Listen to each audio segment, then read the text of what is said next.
What is crackling, everybody? Welcome on into the Heat Check Fantasy Podcast, powered by Numberfire. That is right here on the FanDuel Podcast Network and Numberfire.com, as we are breaking down the Week 11 NFL DFS main slate and letting you know which players we are targeting this weekend. My name is Jim Sonis. I am a senior writer and analyst for Numberfire.com, joined here as always by Brandon Gandula. He is a managing editor for Numberfire. Brandon, Week 11 is on the horizon. We get Lamar Jackson versus Deshaun Watson this week, so I'm pretty pumped for that. How are you doing?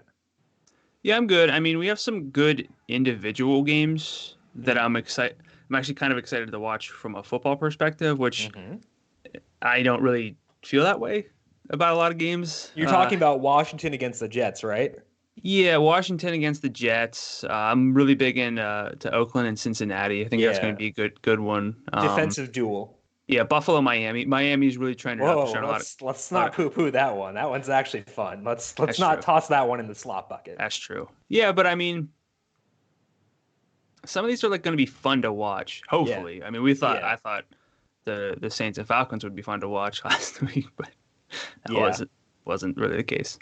Yeah, and I think that I agree with that, but I also think that there are fun games for fantasy too.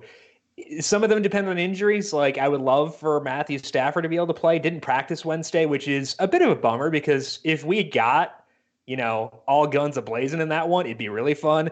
Panthers, Falcons should be pretty good. A lot of fantasy relevant guys there. Obviously, Texans, Ravens will be good, both for real world and for fantasy. And then, of course, a couple of others too. Saints, Bucks should be fun. So I think it's a pretty good slate for game stacking.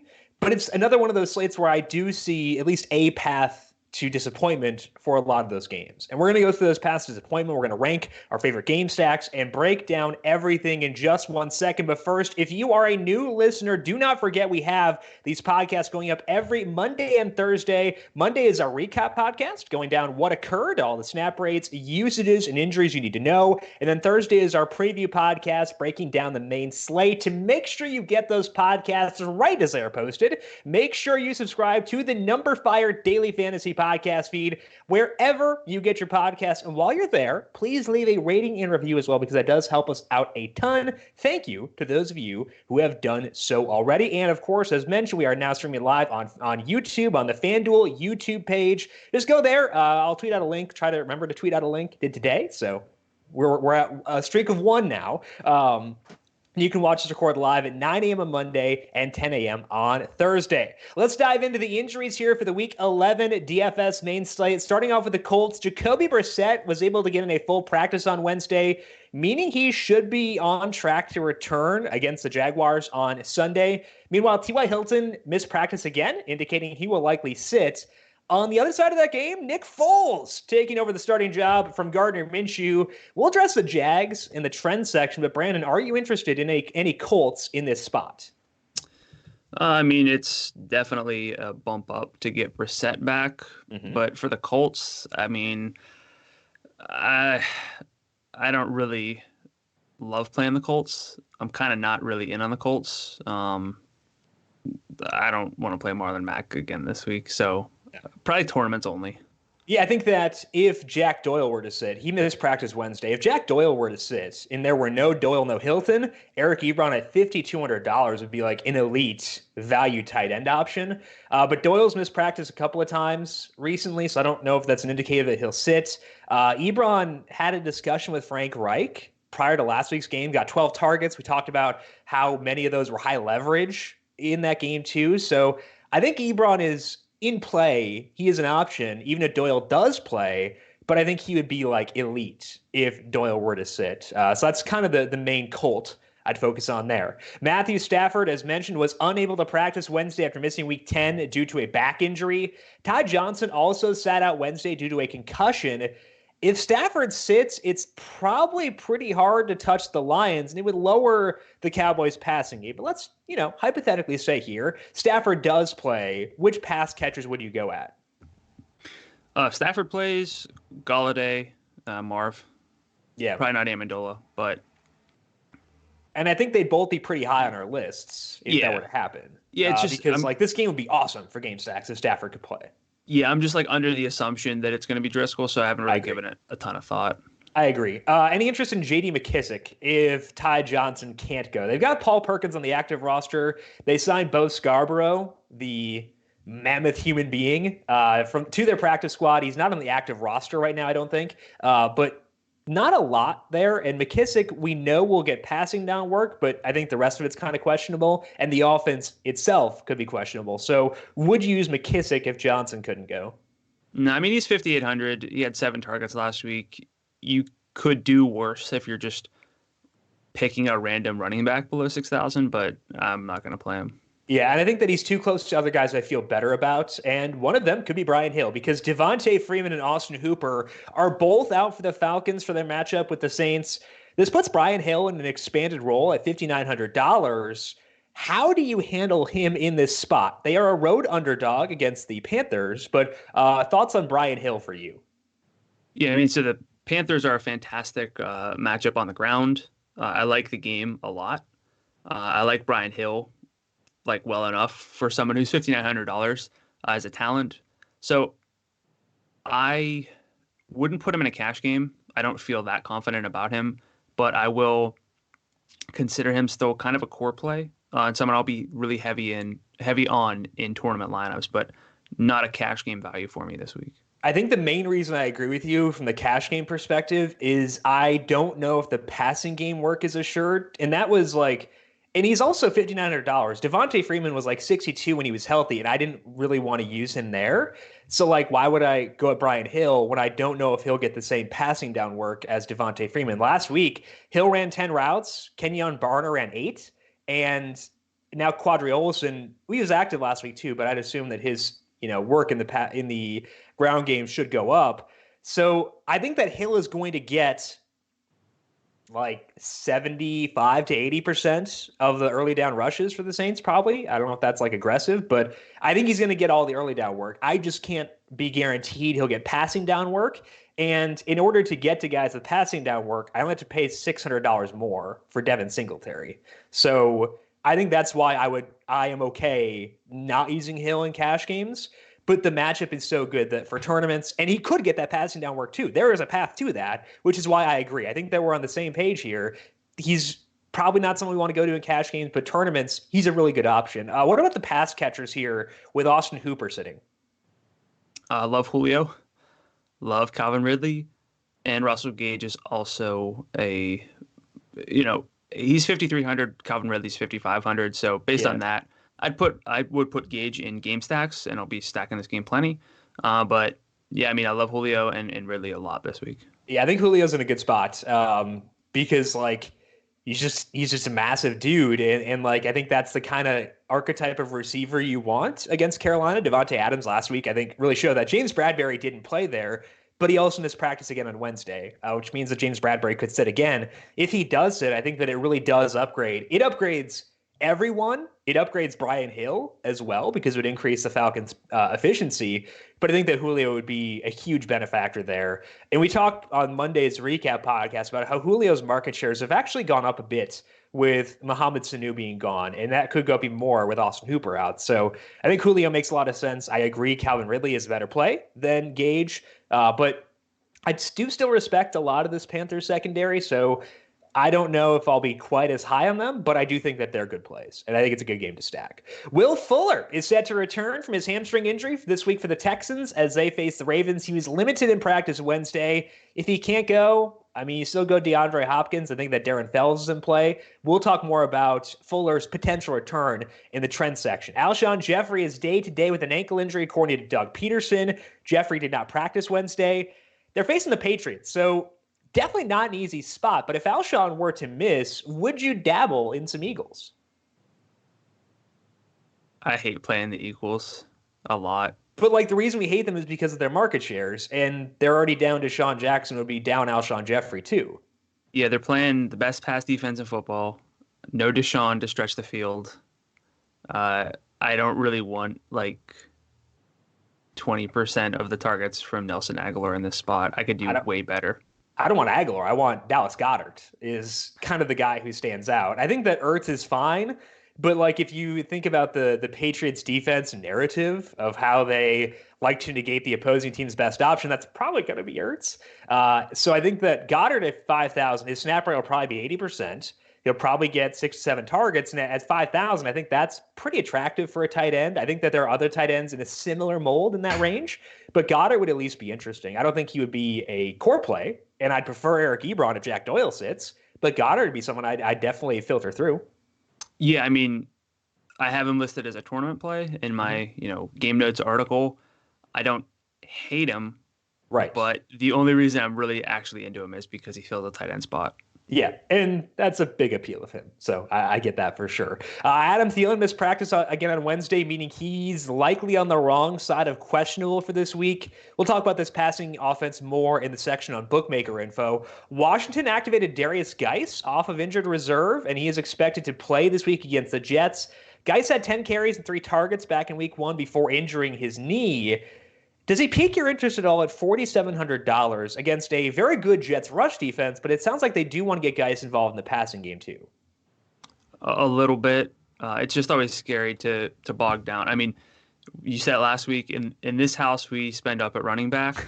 It's just hard to, we flex running backs in just about every lineup, pretty much every lineup on FanDuel. So it's hard to kind of punt with someone who's not going to get a full workload. It's just not the kind of strategy I employ on FanDuel. But Geis, I still will have some exposure to because this game is at least a little bit interesting with Sam Darnold back. So if I kind of take the assumption route that this game goes over, I'll have some Geis, but that's really about it for me. Yeah, I don't like this game either. And I've used the Jets like every week they've been on the main slate since Sam Darnold came back, to my detriment sometimes, but I don't really have a lot of interest in them here because Bill Callahan wants to establish that run, and I don't think he'll be able to against the Jets.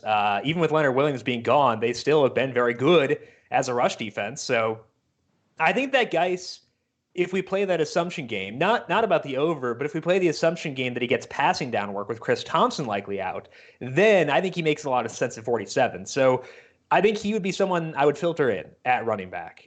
He would not be a core play for me. I wouldn't even classify him as being a fringe core play, but I'll have some shares just in case things do break that way. Like if he gets 5 targets and 10 carries against this Jets defense, that could work for sure. So I'll have some, I would say. The 49ers are super banged up heading into week 11. George Kittle, Matt Breida, and Joe Staley are all expected to miss already. And Emmanuel Sanders did not practice Wednesday and sounds like he's going to be a game time decision. So, Brandon, given all those injuries, what are your views on Tevin Coleman and Deebo Samuel? So I like Coleman at 6,700 a good bit. His average snap rate's about 55% over the past 5 games. I kind of don't really think that Breida's absence matters much because they'll probably just keep Tevin Coleman kind of tethered to a certain degree. That's kind of how they handle him. But the rushing works there. He's got about 46% of the carries in that sample. So I like the game. I like the script for San Francisco here. So I'll have a good bit of Tevin Coleman. For Deebo Samuel, I mean, you got 11 of 44 targets in week 10. You could do way worse at 5,600 this week. Yeah, they're good 5,000 wide receivers, and I think that's fun. But like Samuel's going to get a lot of volume, and I think that's something we should covet. So I think Samuel's an option. I do prefer Coleman if I had to choose one between the two. I agree with your assessment that Raheem Mostert's probably going to get more work, but I don't think it would be as messy of a situation as we had when Tevin Coleman was out earlier in the year. It's probably going to be Coleman plays 55 to 60% of the snaps, maybe like a 5 percentage point bump there. And he ran 25 routes last week, which is the most he's run all year. So it was partly because of the script, I guess, because that game got really weird. And the game went to overtime too. I don't think he played in overtime. But regardless, I think that 67 is a good number for him against the Cardinals. So what about Mostert at 46? If we you don't think he would get enough of that Matt Breida role? I mean, over the past 5 games, but I don't know if I'd use Breida at 47 either, though, or at 46. Okay. So I know I just talked about using Darius Geis if he were to get 10 carries and 5 targets, which is kind of in the Breida zone. But I think that I I don't really want to go that low, given I know he's not going to play out the snaps. Whereas Geis, I think, could. Yeah, I mean, it's not like he's not a priority play, but I just was curious if we're in on this rushing offense and he kind of gets that role. I mean, there's at least some appeal. And it's worth discussing him at least, but he's not someone I would be using. Marshawn Lattimore missed practice on Wednesday due to a hamstring injury, and it seems pretty likely he sits. We'll talk more about the Bucs in the section on Vegas because that does open up a couple things for some guys called Mike Evans and Chris Godwin. We'll have to dig deeper on those guys just to make sure they're viable, make sure they'll get some volume, but we'll talk about them in the section on bookmaker info. We've got another Number Fire FanDuel free play lined up for this week exclusively for FanDuel Podcast Network listeners. The top 3 finishers all get free Number Fire premium subscriptions, and the top 5 all get cash. To submit your lineup and get entered, this week's URL is FanDuel.com/league/Jim, as in Jim, as in me. That's FanDuel.com/league/Jim, and there's no Baker Mayfield on the main slate, no Jared Goff, no Marcus Mariota, so there's no one you're legally obligated to use, which I feel like is liberating, especially in the year 2019. But, I don't know who else I would recommend there. I've got no dudes left. They're all bad. I was trying to think. Yeah. No Brandon Cooks. And, I don't even like Jared Goff when his entire offensive line is dust. So, I'm down to just Baker. So, hopefully like Thursday night goes well. You need to like more players. You just hate everyone. Byron Buxton can play receiver for someone. I don't know. Maybe we're talking baseball. We'll arrange this. You love baseball. Again, just go to NumberFire or FanDuel.com/league/Jim to get yourself entered. Let's dive into our trends discussion for week number 11, starting off with an offense I think we both like quite a bit. That's the Dallas Cowboys. And they're an interesting offense because they've been in flux for a lot of the year. We had Randall Cobb miss a game. Michael Gallup missed a couple as well. And it's led to some funky target distributions specifically for their running backs. You're going to talk about this Dallas offense and how we should handle them here on the road against Detroit. Yeah. Overall, Dallas is a pretty fun DFS offense. They're in a matchup that could feature points, especially if Stafford were to play. If not, still kind of in on that game regardless. Dak Prescott has been really good. He's $8,100, so he's a little bit pricey, but spoiler alert, I like him a lot. He has been really good against non-elite defenses. That's what Detroit is. He's had 282 yards, 2.2 touchdowns against pass defenses outside the top 12 based on Number Fire's metrics. That's good for 0.40 passing net expected points per dropback, which is 4 times the NFL's full season average. The NFL average against non-top 12 opponents is 0.17, so he's more than double that. So he's really been taking advantage of good matchups. But since Michael Gallup's return in Week 5, the target shares are 23% for Amari Cooper, 22% for Gallup, 16% for Jason Witten, 14% for Randall Cobb, and 11% for Ezekiel Elliott. Cooper barely played in Week 6, though, and if you remove that game, his share jumps up to 26%, with 36% of the air yards as well. So his role is really good, even with Michael Gallup back. But over that full sample, even if you don't remove Week 6, Amari Cooper's 16 deep targets put him 6th among all receivers in that split. Gallup's at just 6. Cobb actually has 9, but everything looks good for Amari Cooper, Michael Gallup, and even Randall Cobb. As a team, Detroit is 6th in target success rate allowed to receivers on the full season, but since Week 5, they're 27th. They're 29th against tight ends. So it's a good spot for those 3 receivers and Jason Witten. Cooper's a stud. Gallup's averaging 100 air yards per game in this, since returning. Witten's 12th in air yards per game among tight ends in here in this sample with almost 6 targets per game. So everything's looking good, but then you get to Ezekiel Elliott and things are a little bit weird. That limited receiving has really done a number for his ceiling and floor. He has 3 targets over the past 2 games. He's still averaged 5 per game since Gallup's return, but the past 2 it hasn't really been there. It might not matter a ton because Detroit's only 25th in rushing success rate allowed to running backs, but I'm a little bit nervous about Ezekiel Elliott. I know you are too. Yeah. But Dallas is one of the first offenses that I'm looking to when building lineups this week. So how are you viewing the Cowboys for Week 11? I think that the reasons that we're skeptical of Zeke are exactly what you said with the decrease in targets, where he had none against the Giants. He had 3 against the Vikings. And those are really tough numbers to swallow when you're $8,400. And like last year, we used Zeke like every week, the second half of the year, because he was getting like, I think like 18 to 20% of the team's targets each week, which was an awesome number. So I think that when I'm looking at this from a cash game perspective, he's between a lot of guys I'd rather have. Like, I think that you look at Dalvin Cook at 86, you look at Josh Jacobs at 8,000, jumping down to Leonard Fournette at 72, Tevin Coleman, Devin Singletary. There are a lot of backs I feel safer about. So for cash games, I don't think Zeke really fits what I'm looking for. For tournaments, he does, because I think that there is still a path to passing game involvement here. And there's also a path, like for a running back who is not involved in the passing game to pay off for fantasy at this price tag, you need $125 and 2 touchdowns. He can get that in this matchup. So for tournament, Zeke is still a very good play. I'd rank him beneath Cook still, but I think he's a very good play. So not a cash game guy for me, but he's still a good guy for tournaments, just not, at the top of my list. Is that how you would describe it for yourself as well? Yeah. So if I'm building a cash game lineup or say, 1 to maybe 5 tournament lineups, I don't really know if I'd have Elliott in there, even though if I did 5, I would. At 5, sure. But I just meant like a very concentrated, number of tournament lineups. I don't know if Elliott would be there. I love the upside if the receiving's there. And again, I mean, look, we know that FanDuel is a half PPR site, but you get, on average, a running back gets twice the fantasy points on a target than he does on a carry. So targets matter. It's just like free yardage, touchdown equity. So sure, he can, like you said, pay off his tag without the receiving, but you kind of want the receiving.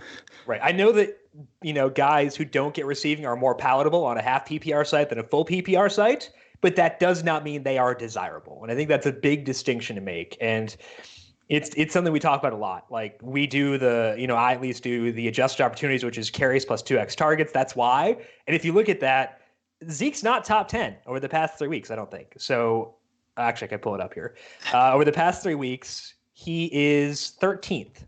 He's behind David Montgomery. He's behind Josh Jacobs, who doesn't get a lot of work in the passing game either. Yeah, I think he's a good tournament play, not a great tournament play, and he's not a cash game play for me. Let's move on here to the Patriots, because they are coming off a bye and they're almost never on the main slate. So it's pretty easy to forget that this team exists, at least for me.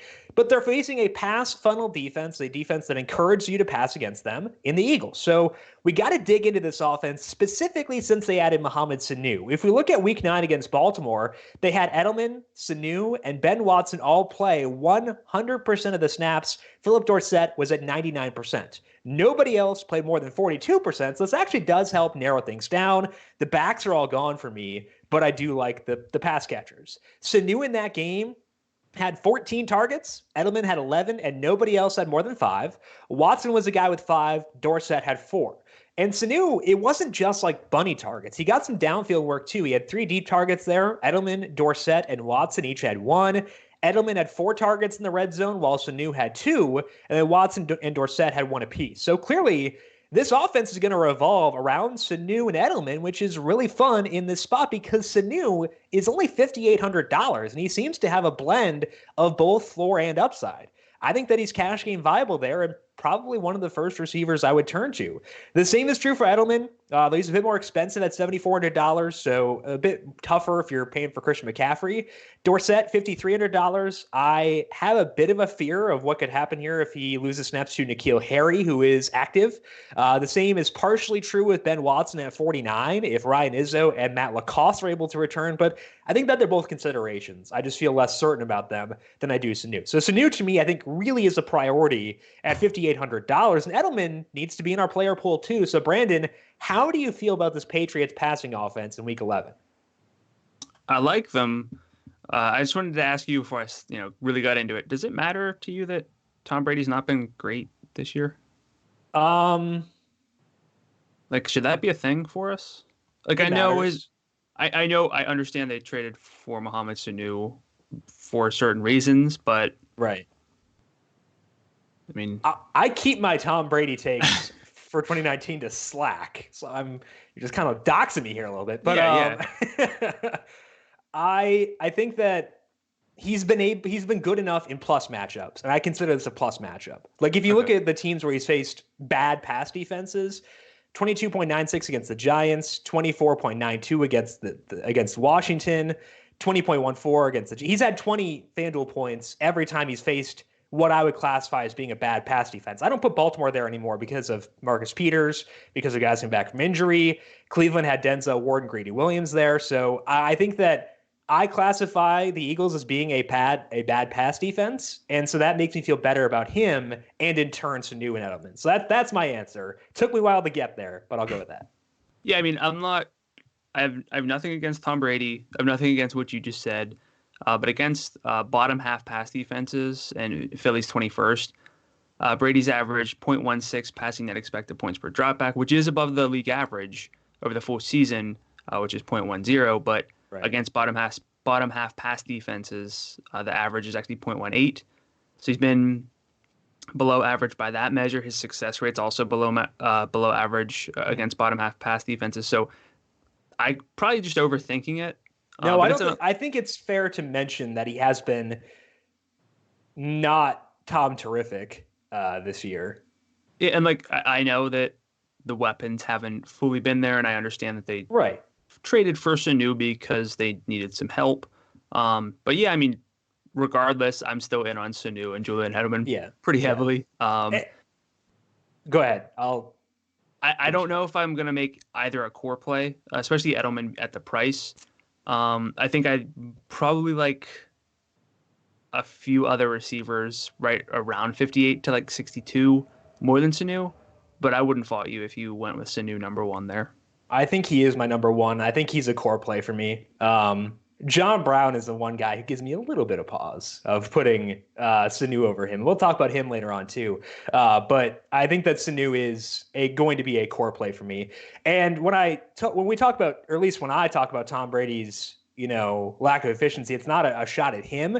It's because their left tackle's been out for most of the year. They didn't have their center at the beginning of the year, or they won't have them the rest of the year either because of blood clots, I believe.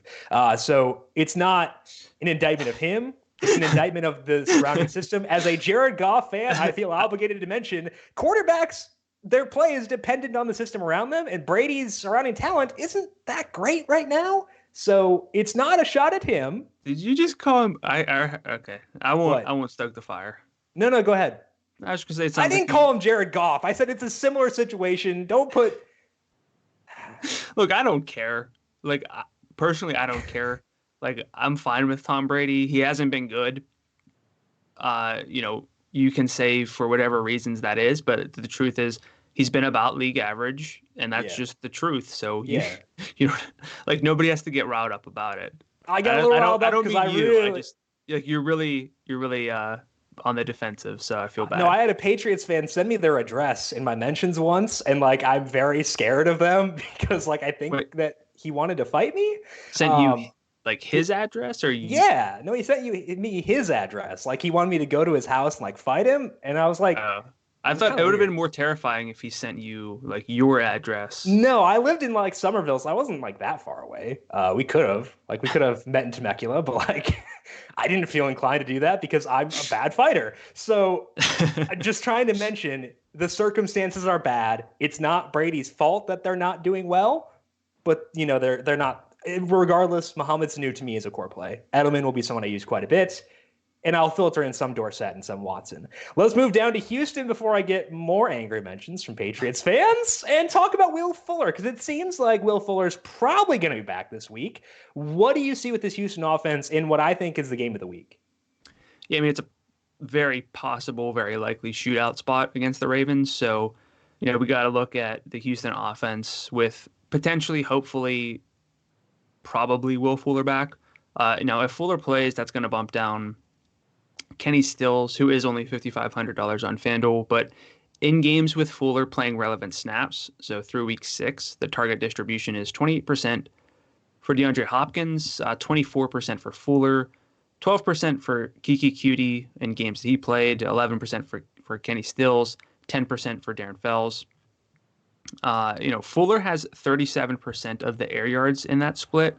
Hopkins is at 30, so that puts a lot of emphasis on two pass catchers in terms of the high leverage targets, which is really all we can ask for in DFS, especially in a game where we think there could be a lot of points.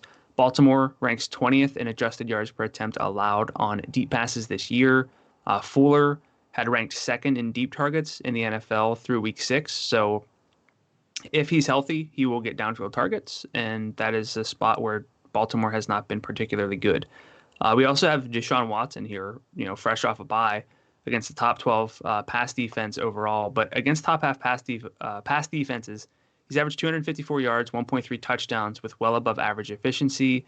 And since week 5, Watson has been a .42 passing net expected points per dropback. Again, that's more than 4 times the league average.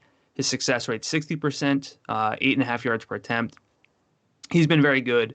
So if Will Fuller's back, and even if not, the wheels are up on this offense. So how are you handling them against Baltimore? Everyone. Well, by everyone, I mean everyone relevant. And that's Deshaun Watson, Will Fuller, and DeAndre Hopkins. I would like for Fuller to be removed from the injury report. Like, if we can get him to a full practice on Friday, I think that he would, like, if I had one tournament lineup, Will Fuller would be in consideration for that one tournament lineup, because I think I really want to stack this game. And I want exposure to both sides. And the game stacks pretty easily, honestly, because it's not like a ton of dudes who get volume. So I think it's a really fun game to stack. I think that Deshaun Watson is like 1A, 1B with Lamar this week for top quarterback. What do you think? I like Dak a lot. Okay, that's fair. At 81. Dak's a really good play. You can't go wrong with either. Generally, we like to spend, or at least I'd like to spend down a quarterback, but I kind of haven't done that a lot this year. Yeah. So I think one of these two, I don't know if I can get to Lamar as easily in cash games, but one of these 3 is probably going to be my cash game quarterback. I'd agree. I think that's the right 3 to focus on, unless you want to spend down for Nick Foles, which we'll talk about later on. That might be just me. Probably should be just me, but it might be. But I think that Deshaun, you mentioned his numbers the past 5 weeks. That actually overlaps really well with where I think we've seen a change in his play. If you look at next-gen stats and his time to throw, it's been cut down significantly. And in those games, I think he's had 2 different starting left tackles and 3 different starting right tackles, but he's still cut down on the time to throw. I talked to Dr. Eric Eager of Pro Football Focus about this on our other podcast covering the spread, and he thinks that either Bill O'Brien's changed the scheme or Deshaun Watson has changed himself and kind of unlocked like a new level. And I want to buy into that, especially in a spot. I know it's a good defense. It's a defense I respect again in Baltimore, but I kind of don't care with Deshaun Watson, honestly. Laramie Tunsil limited in practice on Wednesday, and Titus Howard is limited too. I'd assume that both those guys are back, which makes it even better. So I think that it's really wheels up here. I think that I'd rank Fuller ahead of Hopkins just because of the salaries. That's assuming that Fuller gets in a full practice by Friday. If he does, I'll put him first. If he doesn't, I'd probably go Hopkins. What about you? So, yeah, I would rank him price relative over Hopkins, but what if there's no Fuller? Well, I think that Hopkins becomes like I think every high salaried receiver this week is very good. But I think that would bump Hopkins up the rankings if that were to happen. Like, we got Godwin, Julio, Cooper, Evans, Michael Thomas. I like all those guys. It would move Hopkins up the rankings there. I would not get to him, I don't think, in a cash game, because it's really hard to squeeze in both DeAndre Hopkins and Christian McCaffrey, and McCaffrey is a priority for me this week in cash games. But I think that I would try to get a lot in tournaments. What about you? Yeah, I mean, I'm just going to go heavy. Like, every time the Texans are on the slate, I stack DeAndre Hopkins with Deshaun Watson and just hope that it's one of those weeks. Yeah. Everyone's going to be doing it this week, but I'll be doing it as well. Yeah. In the 2 games that Will Fuller missed, Darren Fells had 6 and 3 targets, but he scored in both. He would not be my favorite low dollar tight end, but he'd be an option if Fuller were to miss. I'd rank him below guys like Greg Olson in that, but he would be someone I'd consider at least. Let's move now to Buffalo, because the Bills are playing the Dolphins this week. So obviously we're going to want to be in on them. But they've had a pretty clear usage shift the past 2 weeks, and it should open up some value in this team for this spot. I think I want to use them in a vacuum, but I want to use them even more with how they've been distributing the touches recently. Specifically, we're talking about Devin Singletary here, getting more work in the offense. If we look at the past 2 weeks, the Bills have run the ball in either first or second down with a running back 21 times, and 11 of those have gone to Singletary compared to 10 for Frank Gore. So we're seeing Singletary get about half of the early down work and 64% of the overall running back carries. And those are big numbers compared to where he was at before. But he's also involved in the passing game. Singletary has 11 targets in those 2 games, which ranks second on the team. That is an 18% target market share, and John Brown leads the team at 30%, which is nuts. That makes it hard to turn down John Brown at $5,900 as he finally has a soft matchup. He's had a great floor all year long. But it's also big for Singletary at $6,500. The Dolphins are dead last against the pass. They are 27th against the rush. So I am very ready to fire up both John Brown and Devin Singletary. Brown is a cash game consideration. I think that Singletary is probably not a cash game guy just because he could lose some goal line work to Frank Gore, but he's a great tournament play. And I think that if I have one tournament lineup, Devin Singletary might be in it. So what are your thoughts on this Bills offense, Brandon, squaring off with Miami? I always have a hard time with any Bills in cash games, so keep that in mind as I break this down because I'm just always hesitant to go with the Bills. I think it starts with Josh Allen kind of not always coming through from an efficiency standpoint, even in good matchups. And it's just tough. It's an 11-game slate. There are 2 or 3 that aren't appealing, but that leaves plenty of options for cash games because you really want your cash game. You want to feel confident with everyone. But I could see the case definitely for John Brown in a cash game despite that. Singletary, I think, never in a cash game for me with things the way that they are, but he's one of the best tournament plays on the board, I think. So I'm with you there. Yeah. I think the way that I would describe Devin Singletary's usage when you consider potentially losing goal line work and losing about half the early down work is like Alvin Kamara in a much worse offense. Is that fair? Yeah, that's probably fair. I love when you do your comparisons, by the way. They're usually bad. Because my mind doesn't work that way, so I had no idea who you were going to say.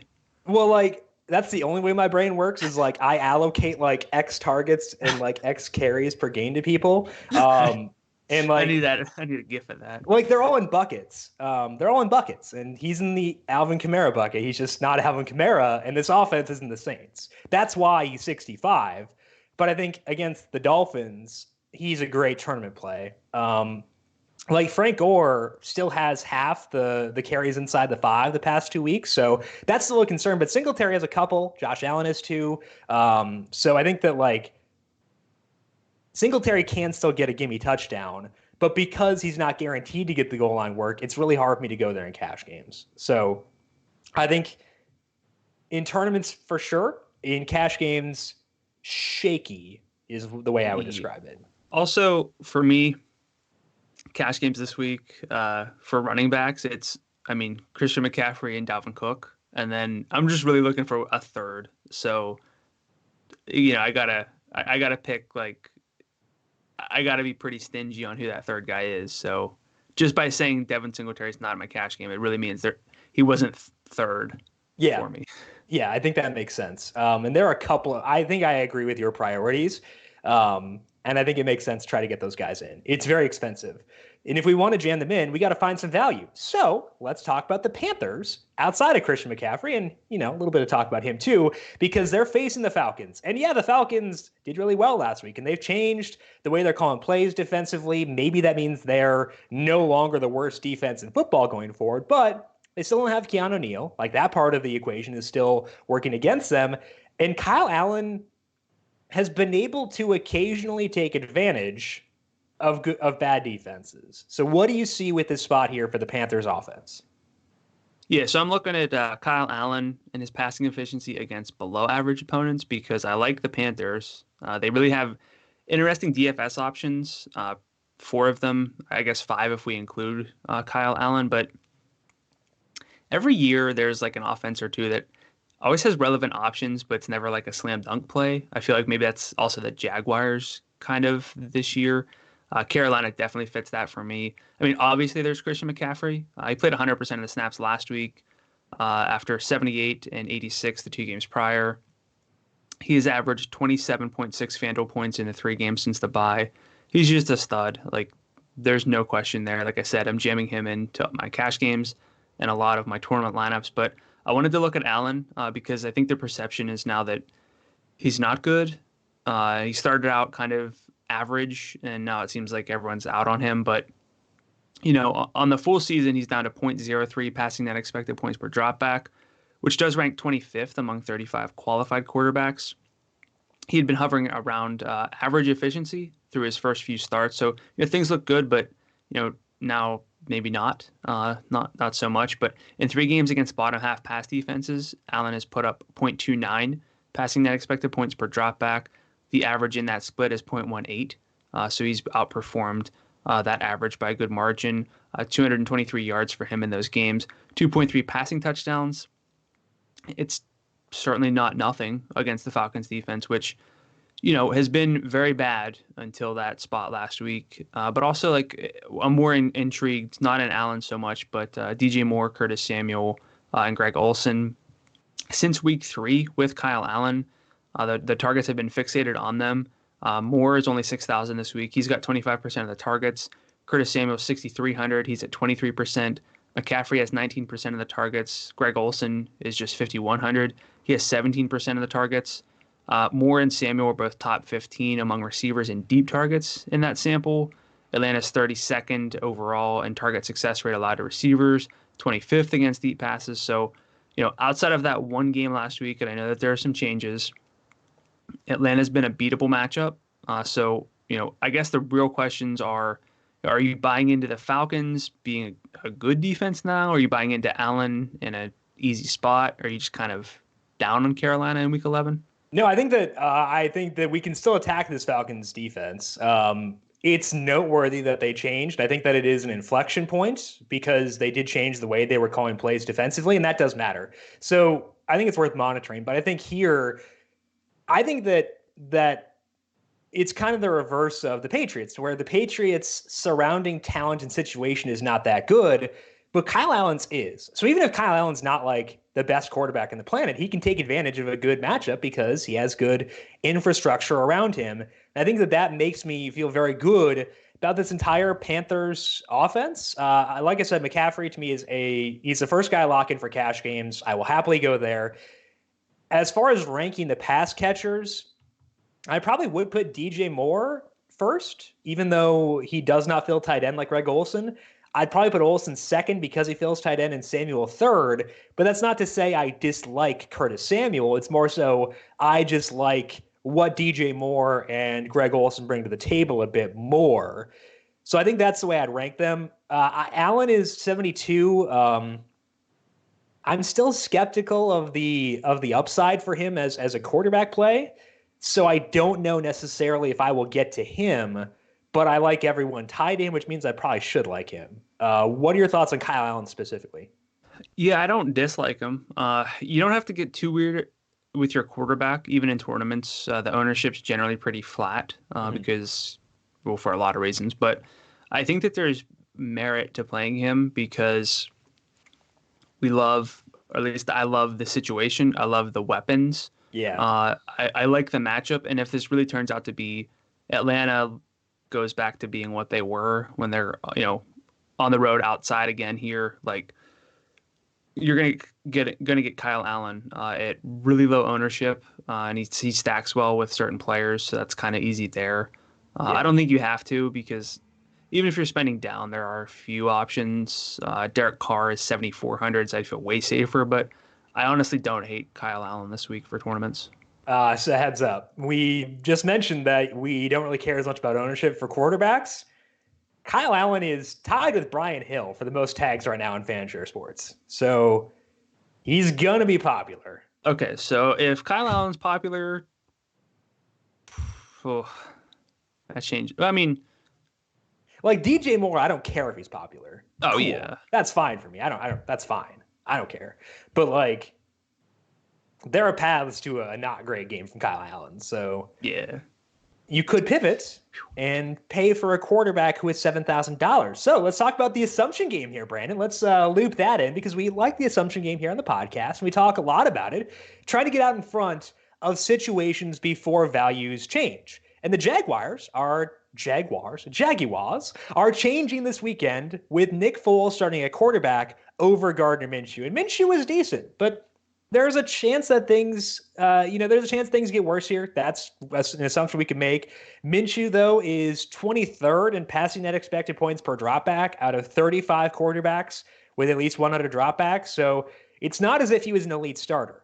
I think that there is a good chance that Nick Foles comes in and is an upgrade for this offense. And I think the odds of that are pretty high. And there'd be a couple implications if Foles were to upgrade this offense. First, it could increase the team's passing efficiency, which would benefit everybody in the offense. That would allow us to get excited about everybody from Leonard Fournette at 72 because of increased touchdown chances to all the wide receivers. The second implication would be that it could make the team more pass happy because John DeFilippo, their offensive coordinator, got fired last year for not running enough. But when Foles went down, we didn't get to see DeFilippo with a full deck on offense. In the games that Minshew started, the Jaguars' pass rate was 53% on early downs in the first half. As a result of that, the Jaguars are 29th in situation neutral pace, that is per Football Outsiders. But last year, the Vikings, DeFilippo threw 61% of the time in the first half on early downs, according to Sharp Football Stats, and that ranked third in the league. The Vikings were not fast. They were 22nd in pace, but it's better than what we've gotten from the Jags so far. So the Jags may not throw 61% of the time like the Vikings did, but I think it is reasonable to expect them to pass more and with higher efficiency. And that's enough to make me interested in Nick Foles at $7,000. The Colts rank 13th against the pass, but good quarterbacks, if we're not talking about Mason Rudolph, they've done well against this defense. I like Foles, and I like Fournette, but Chark at $6,000, D.D. Westbrook at 54 also interests me. So I think this is a pretty interesting spot overall for this Jaguars offense. So Brandon, how are you viewing the Jags with Foles back in the saddle? I mean, I love Fournette. I kind of always do. I'm in on him this week. Even with the tight spread, it should be kind of a back and forth game, or at least a neutral game, which I always like. For game stacks, the blowouts with the point chasing doesn't really do it for me as much. But yeah, I wasn't really in on Nick Foles until I saw that you loved him, and you're selling me on him more and more. Yeah. But I do like DJ Chark a lot. I don't know if I'd play D.D. Westbrook. I'm sick of D.D. Westbrook. Yeah. His target shares were going up before he got hurt, and the narrative around Nick Foles is that he likes to throw to the slot. But if you look at that preseason game where D.D. Westbrook got 15 targets from Nick Foles, Chark wasn't a starter then. He wasn't a starter until week 3 or 4. So it's not entirely saying that he's going to suddenly just funnel targets to Westbrook. That could happen, but I think that Chark, given how good he is and how good he's played this year, I think at 50 or at 6,000, I'd rather go to him than to D.D. Westbrook and follow this Nick Foles slot narrative. I think if you were to have one very good criticism of using Nick Foles, it's that the odds of a super high scoring game are low if T.Y. Hilton sits, because when Hilton has been out, the Colts have been okay with just riding Marlon Mack. And I generally like them a lot more at home because they do throw more when they're on turf than when they're on grass. But if Hilton doesn't play, that does lower things a bit. So, if T.Y. Hilton miraculously plays this week, then I think Nick Foles will be my cash game quarterback, which is weird that an opposing receiver influences the way I view the opposing quarterback. But it does. So I didn't realize you were that high on Nick Foles. I think that he's very defensible in cash games. Yeah. I'd rather find the money for Deshaun Watson, obviously, or Dak Prescott. But if the difference is Dalvin Cook or someone in the lower range, I'll pay down for Nick Foles so I can get in Dalvin Cook, I think. Okay. Because I'd rather, I think I'd rather go with Derek Carr at 74. For his 5 pass attempts? Yeah. And 1 deep ball? 4 touchdowns. Yeah, true. 5 pass attempts, 4 touchdowns. All the Hunter Renfrow. It's going to happen. We'll talk about the Raiders here in just 1 second. But first, with the 2019 NFL season in full swing, there has never been a better time to enter FanDuel's Marquis Sunday Million contest. One of the most popular daily fantasy contests in the industry has already paid out over $20 six. I had my cursor over the thing. They're $26 million this season, and we're only 10 weeks in. The contest fills up fast, so submit your lineups and compete for your share of the $1.8 million prize pool, including $300,000 to first place, all for just $9. What are you waiting for? Head over to FanDuel now and enter. Let's take a look at what the books are saying for this weekend. The highest total on the board is between the Saints and the Bucks in Tampa Bay. Total has gone down. It opened at 51.5, but it has since gone down to 50. The line has held steady at 5 points. So, Brandon, how are you looking to stack this game, and where does it rank for you among the games to stack? I think the main ones are Baltimore, Houston, and then the Panthers against the Falcons. Where does this game stack up for you? So that's two questions. I think that probably Carolina, Atlanta might be my favorite price because the pricing's a little better. I think that's fair. Then Baltimore, Houston, and then this game. It's hard to pick. They're all good. I think I realize that Carolina, Atlanta is probably not the right one to have number one, but I'm thinking from a value perspective, I guess. Yeah, I think I would have Baltimore, Houston higher because I love both the quarterbacks, and there are cheap ways to stack and cheap logical ways to stack both of them. So I think I would go with that one first. I would put. Pick. Yeah, I'm not enthused with either quarterback, I guess, in Atlanta, Carolina. Like, they're okay. I'm okay with Matt Ryan. I'm okay with Kyle Allen. But like, they're not priorities. But I also don't know, like, if Breeze and Winston are necessarily priorities. Breeze is 83, so he's no longer cheap, which he was in his first game back. Jameis is 76. I think that's a pretty good number, especially if Marshawn Lattimore sits. So maybe I will put this game second. I don't know. It's tight. I think that they're all If Lattimore's out, I'd probably put this. See, they're all close to me. I mean, and again, the reason I put Carolina, Atlanta number one is everyone's cheap for the most part, outside of Julio and McCaffrey. I think that makes sense. So how are you stacking this game? You know, which are your favorite combinations on each side?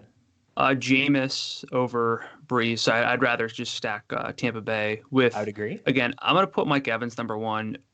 Hopefully Lattimore's out. I mean, we said that on Monday that we hope get some rest, man. Fine, but it would just be great. Yeah. But I love Mike Evans' workload. I love his peripherals. I love his air yard usage more than Chris Godwin. So I'd put him number one. So I would go Jameis and Evans as the way that I want to get exposure to Tampa Bay. Yeah, and I think running it back with Thomas is desirable. I think you can make a case for cheaper Saints. Alvin Kamara is 78. It's a bad matchup against Tampa Bay, but that could lead to more passing game work for him, which is what we want out of Alvin Kamara. So he's an option for game stacks. I'm not sure if he is a priority as a standalone play for me.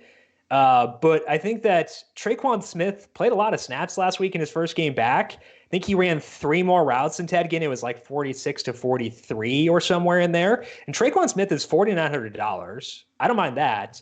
Jared Cook is $6,000 at tight end. I don't mind that. He is also quite high on the fan share tag, so keep that in mind.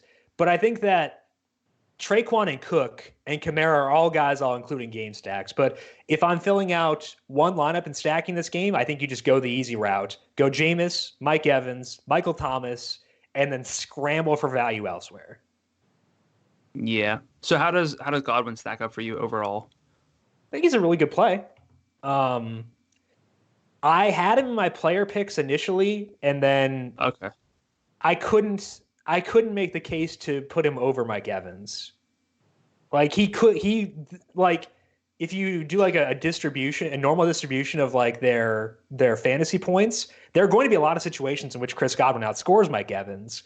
But I think the ceiling is higher and my median expectation is also higher for Mike Evans. So I would go him over him. Like if you give me 10 Jameis lineups, I think it's 60-40 Evans. Yeah. Maybe 70-30. Maybe like 6.5, 3.5. I don't know. Yeah, I was gonna say I go a little bit more 60-40. because you're stacking this game with the expectation that these players do hit their ceilings, and Mike Evans just right. That's true. He has multiple games with 190 yards and multiple touchdowns. Like, stupid.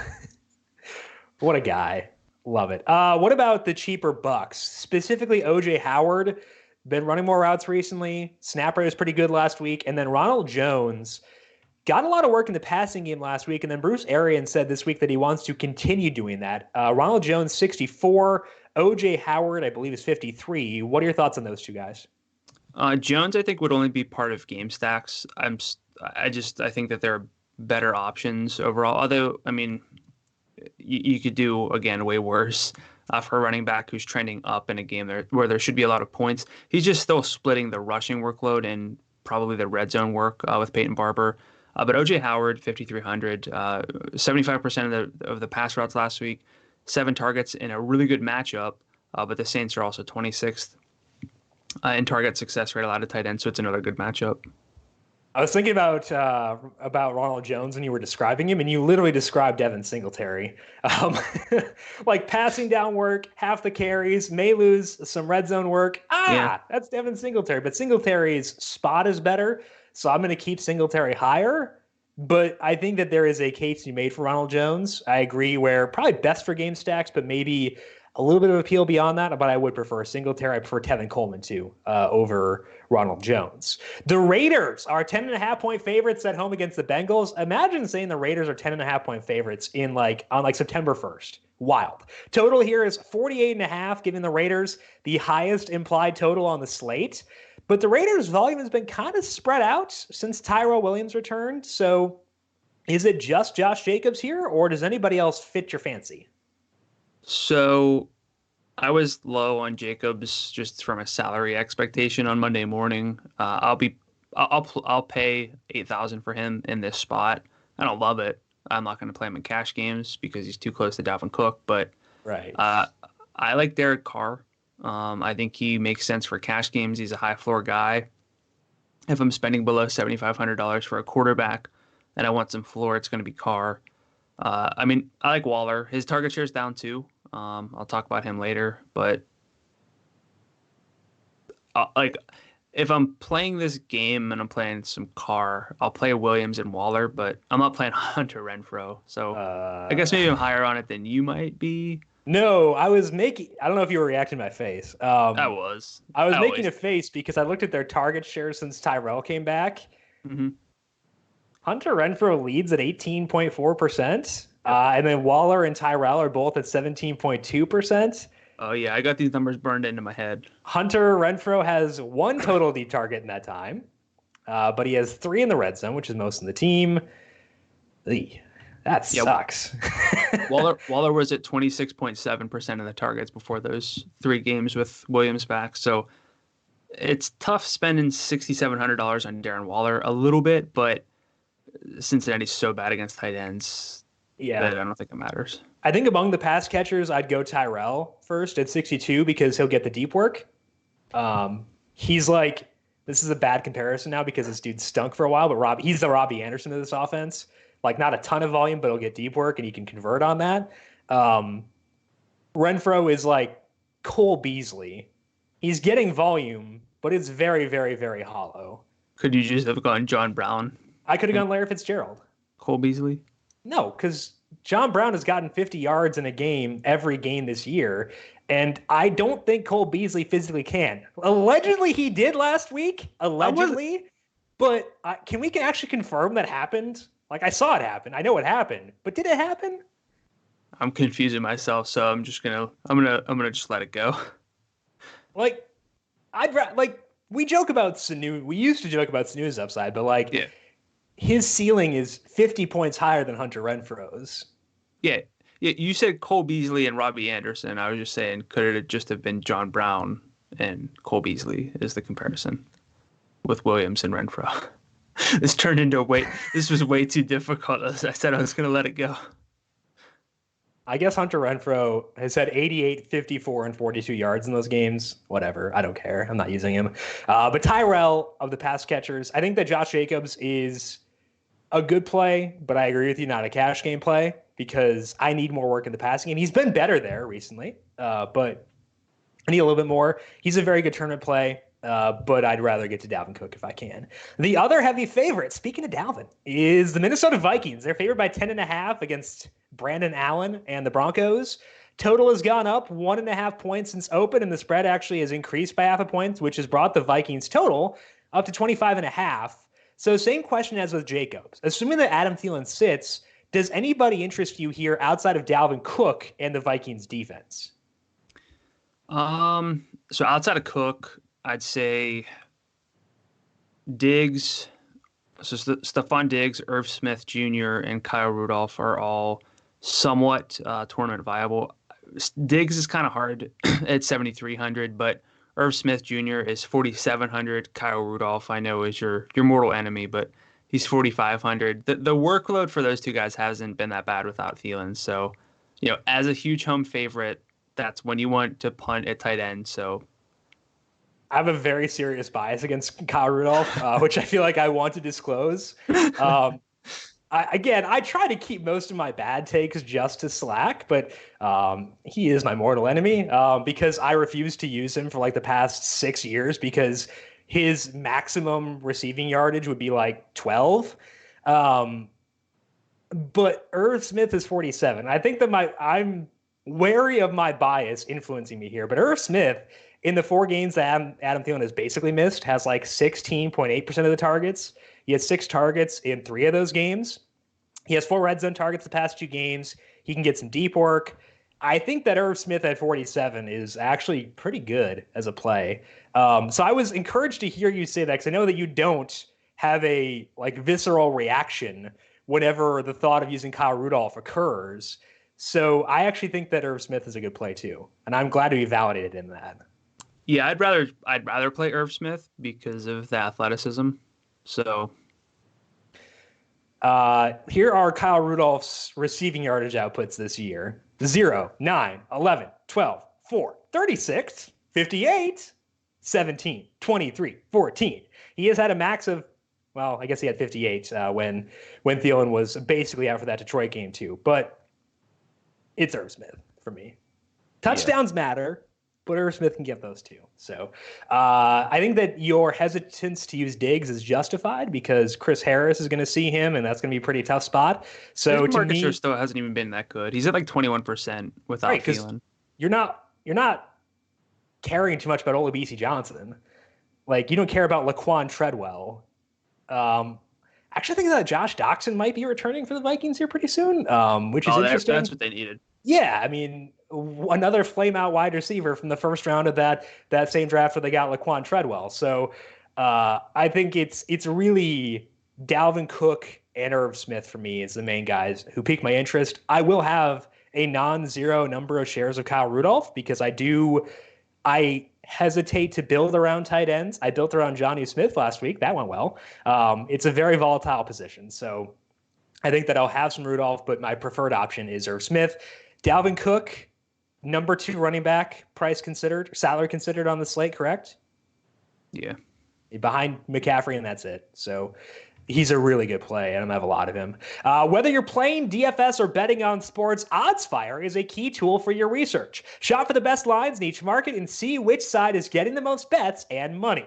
OddsFire is the premier odds comparison experience across major bookmakers in the regulated U.S. market. Never settle, always get the best odds. Check out the experience for free now on NumberFire or at oddsfire.com. Gambling problem? Call 1-800-GAMBLER. Weather for this week looks pretty good. Wind speeds are projected at 11 miles per hour in Baltimore for the Texans and the Ravens. That's not prohibitive. We should keep an eye on it. Same thing in Philadelphia for the Eagles and the Patriots. It's 11 miles per hour there, so don't divest by any means, but I would check back on that one for Sunday morning as well. So let's dive in here to the quarterback plays and the position-by-position breakdown. Brandon, who stands out to you at quarterback for week number 11? I mean, obviously Lamar, but I'm not going to get there. Probably in cash games because of the running backs I want to roster. So I'm going to go with Dak Prescott, number 1. I really like the game environment, despite Dak being on the road. Talked about him sort of in detail already, but he's been really good in soft matchups. Detroit is 29th in passing net expected points per dropback allowed since week 4. He's been twice the NFL average against pass defenses outside the top 12. So have no issues if I have to settle for Dak Prescott instead of Lamar Jackson in lineups. But I also love Derek Carr. He's going to be the one place that I feel most comfortable from a high floor perspective, spending down. Jameis is kind of in that conversation as well, but I think the safety, I would just kind of maybe prefer Carr given the non-divisional matchup. Plus, it's the Bengals. Carr is fourth in passing net expected points per dropback on the season. The Raiders are actually second in adjusted passing offense based on number fires metrics. Carr gets great protection, best in football. Cincinnati is 24th in adjusted pressure rate, so I think it's a high floor spot for Derek Carr. Yeah, that's kind of all he has to me, though, is a high floor. I don't know if there's really a path, like a huge ceiling, because he doesn't throw deep all that often. So I'm a little bit lower on Carr, but I understand why you're there. Like, there is appeal there. I feel like I recommend way too many DGAF plays, so I try to maybe that's kind of in the back of my head. I mean, I'm going DGAF for one of mine. So, well, like I said, I like Jameis too for more of that ceiling at a similar price. And he's a DGAFfer. He's not a DGAF play. Yeah. But he's a DGAFfer. My first love is very easy to sell. It's Deshaun Watson, because I love this game and I love Watson's salary, $8,200. Watson has 25 or more FanDuel points in 5 games this year. He's top 30 3 separate times.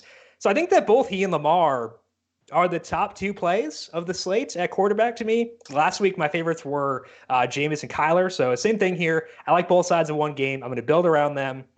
And I want a lot of both of Deshaun and Lamar. My second love is going to be Nick Foles. So I can't really give you crap for Derek Carr when I'm talking about Nick Foles. But he is my favorite way to spend down this week because he's only $7,000 and he could be part of an efficient passing offense. He's playing indoors in a spot where they will potentially need to throw.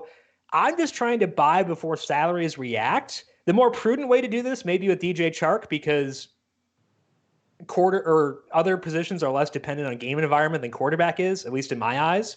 And I think the game environment here is the biggest detraction from Nick Foles, but I still think that he is someone I'd be willing to use here. So Nick Foles, I will stop giving you crap for Derek Carr because Nick Foles also sucks. So hey, my hesitancy has been retracted. He's got a ring. That's true. Very true. That's what matters. That's all that matters. I fill out my lineup based on rings. That's why Tom Brady's been my quarterback literally every week where he's been on the main slate, obviously. Drew Brees has 1 week.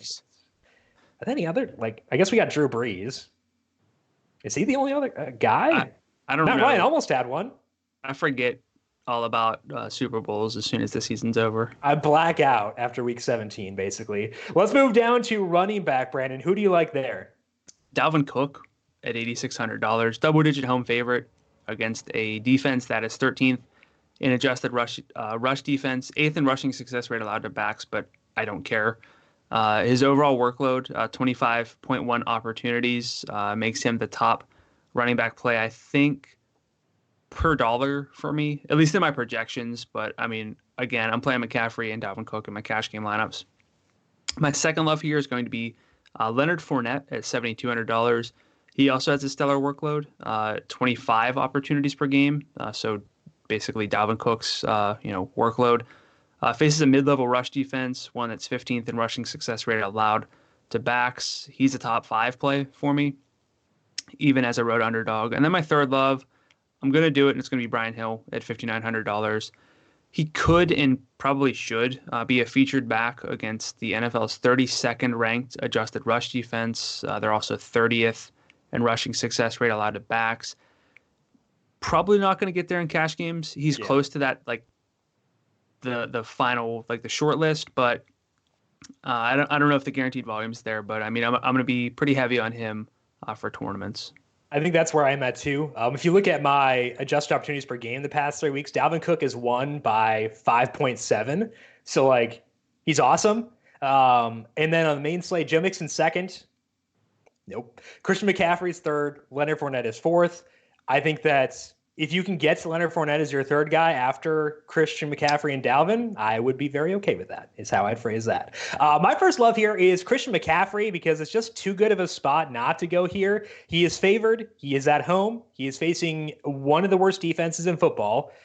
Cool. He rebounded last week with 7 targets, and he played every snap. If I have only one lineup, Christian McCaffrey will be in it. My second love is Tevin Coleman. I want to bounce down to talk about some value plays here. Raheem Mostert will take up a lot of Matt Breida's old role, but I would still expect Tevin to get a bit of a bump here. He played half the snaps last week, 55% the week before that. So again, I'm thinking 55 to 60% this week. And Tevin also ran a season high 26 routes last week.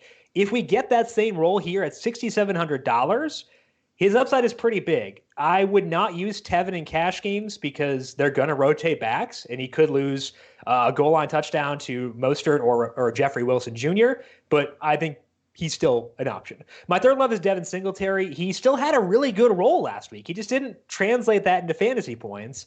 So I think that, again, my comp for him from a usage perspective is Alvin Kamara in a much worse offense. And a lot of the appeal of Kamara is his offense, but that passing down work is really valuable, and the matchup here with the Dolphins helps make up for that.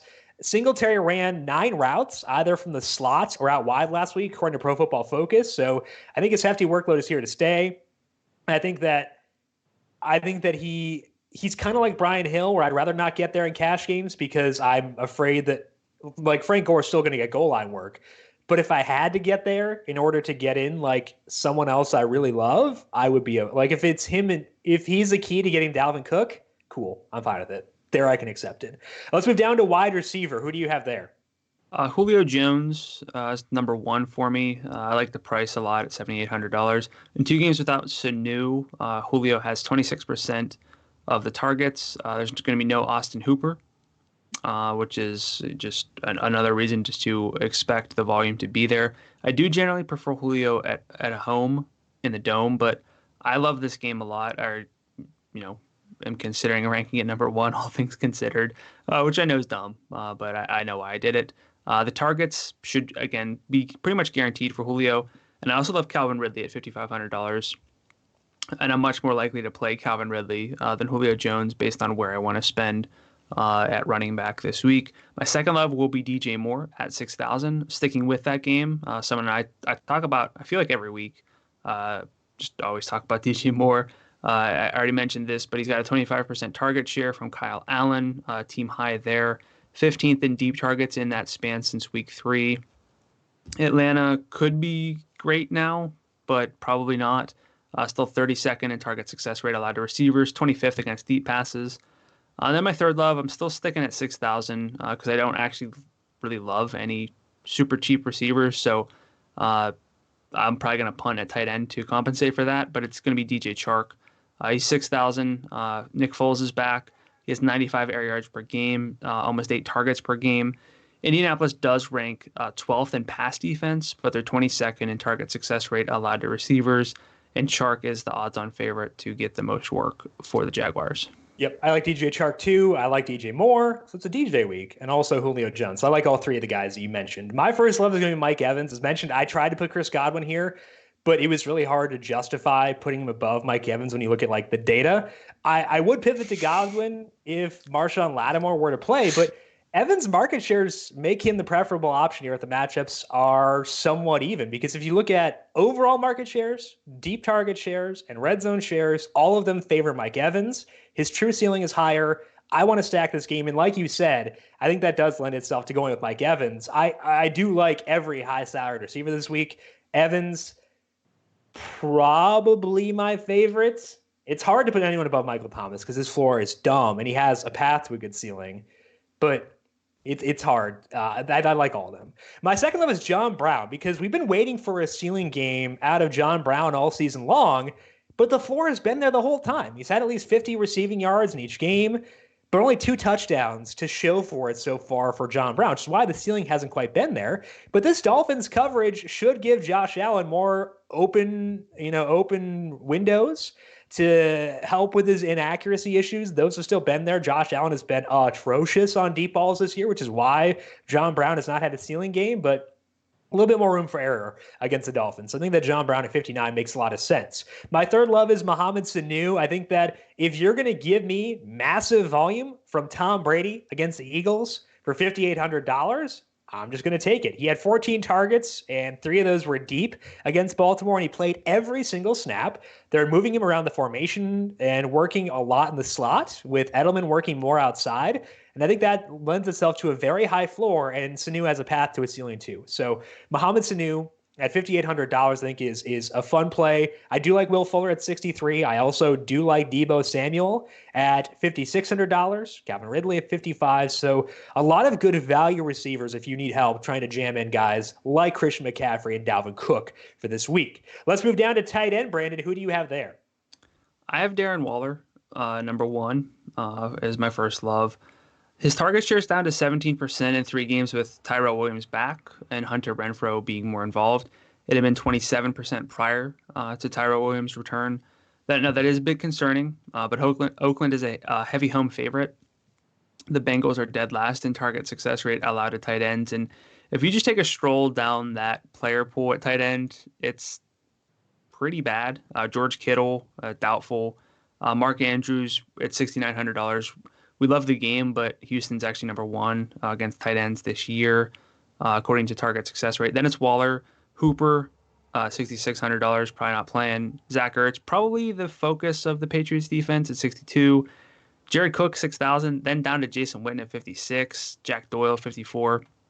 It's probably a week where I'm spending down frequently, but as far as projectable upside goes, Darren Waller does stand out regardless. So my second level will be Greg Olson at $5,100. He's got a 17% target share up against a pretty bad defense, one that is 18th in success rate allowed to tight ends. It's really not a matchup to worry about for me just yet. Also a home favorite with an implied total of 27.5. The total's high, like the stacking, so that's a good recipe for a cheap tight end for me. And a good role, too, for Greg Olson. And a path to upside, which you don't get for guys that's cheap very often. My first love is Jared Cook. I do like Mark Andrews. I think I like him more than you do. Despite the matchup, I still think he's a good play. He gets a lot of deep targets. Oh, yeah. And he's had 8 targets in every game except for 3 this year, which is pretty nuts. His target share in the games, Marquis Brown has played is 24%. He has 15 deep targets this year. So I do like Mark Andrews. But Jared Cook also makes sense because he came back to a pretty big role last week. He played 70% of the snaps, got 10 targets, and one of those targets was deep. So at $6,000, he makes sense. He is very high in fan share tags. So if you want to avoid the chalk, you're probably going to have to avoid Jared Cook. I will mention that, and I do like Mark Andrews. My second love at tight end is actually Irv Smith, and this is assuming that Adam Thielen sits again because Thielen has basically missed the past 4 games. In those games, Irv Smith has 16.8% of the team's targets, and he has had 6 targets 3 times in those 4 games. Smith also has 4 red zone targets in the past 2 games, and for only $4,700, he's pretty interesting for sure. I do like Goddard at $5,000, but if Jack Doyle sits, Eric Ebron probably is my favorite salary considered tight end on the entire slate. So keep an eye on Jack Doyle. If he can't go, I will love Eric Ebron. Let's finish up here with defense, Brandon. It's a tough week on defense. I could not find many cheap ones I liked. So what did you find? Yeah, we're always looking for cheaper defenses here. I'm going to go with the Cowboys at $4,100, especially if it's Driscoll at quarterback. They are on the road, but it is Jeff Driscoll. He threw deep at the 5th highest rate last week, or what would have been the 5th highest rate on the full season last week. So, there's some volatility, but, deep shots can be picks. They can be touchdowns, but they can be picks. And I kind of don't care about points scored that much anymore because if they're scoring points, there's a lot of plays. And that generally leads to sacks and turnovers, especially from someone like Jeff Driscoll. So I'm in on the Cowboys, should force negative script against a team that really can't run the ball. So again, expecting a lot of volume for the Lions here, which is, again, a good thing. Exactly. I agree. Dallas is my second favorite defense. My favorite, if I really want to spend down, is the Panthers. I like the Atlanta offense, and I think they're good. But the Panthers are $3,700. They are a decently heavy home favorite. They're favored by, I think, 4.5 now. They have a 9.9% sack rate this year, and if James Bradberry can play, they would get a boost, but he did miss practice Wednesday, so I'm kind of assuming that he doesn't play. So I think that, if Bradberry can't go and you don't want to use his Panthers defense, I think that the Cowboys are an option. I kind of think the Jets are an option against Dwayne Haskins, and that's a very bad offense. The concern would be that they could just run it like 47 times and never give you any upside. Yeah, that's the thing. Like, Washington probably won't score many points, but Right. You're not generating fantasy points. There's not a huge path to upside. I agree. The Vikings at 47, I think, have upside, and I do like them because they're at home. 49ers are 49. They're facing Kyler Murray, who's very good, but he drops back a lot, which can lead to sacks and picks and stuff. And I think that the Raiders and Bills are very much in play. They're just very expensive too. Yeah, I know. Brandon Allen had a good yards per attempt, and he threw 2 touchdowns, but those were very fortunate touchdowns that he had. Well, yeah, because Cortland Sutton killed a guy, and then Noah Fant ran over 15 dudes. Yeah, for 75 yards. I think that Cortland Sutton is wanted for murder. There were 4 deep balls from Brandon Allen in that game, which is not a terrible number on 20 attempts, but I think I like the Vikings there. Yeah. All right. I'm just saying, don't look at Brandon Allen's game log and be like, oh, maybe he's kind of efficient. Right, exactly. No. That is all. He was the Rams' backup, and they decided to upgrade with Blake Bortles. So there you go. He's worse than Bortles. Good luck. The Drew Lock plays. He won't. He won't. He won't. Oh, that's the dude. I forgot. Yeah, okay. FanDuel.com/league/Jim Drew lock button. Let's go. Don't do that. Terrible advice. Brandon, any actually good advice before we close up shop for today? I mean, we saw last week with the Saints and Falcons that not every shootout is a shootout, and you can gain a lot of leverage if you avoid popular spots. Again, if Kyle Allen is super popular and you just don't play him and he puts up a dud, I think this is a week where ownership is going to matter to me a good bit. Trying not to follow the crowd to a T. I would agree with that, and there are ways you can get different too. By using Nick Foles as your quarterback. What could go wrong?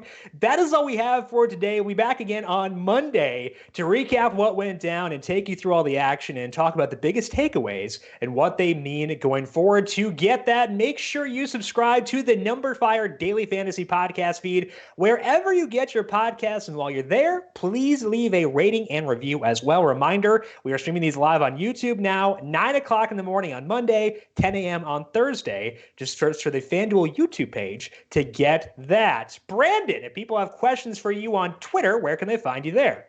I'm at Gadula13, GDULA13. And I am at Jim Sannes, JIMSANNES. You can also follow the FanDuel Podcast Network at FanDuel Podcast. Big thank you to Calvin Theobald, our producer, for running the video side of things here for today. Thank you, Cal, as always. And thank you to everyone for tuning in, whether it be on YouTube or on the podcast version as well. We appreciate all of you, and we hope you do well in week number 11. We'll talk to you again on Monday to wrap it all up. This has been the Heat Check Fantasy Podcast, powered by Number Fire.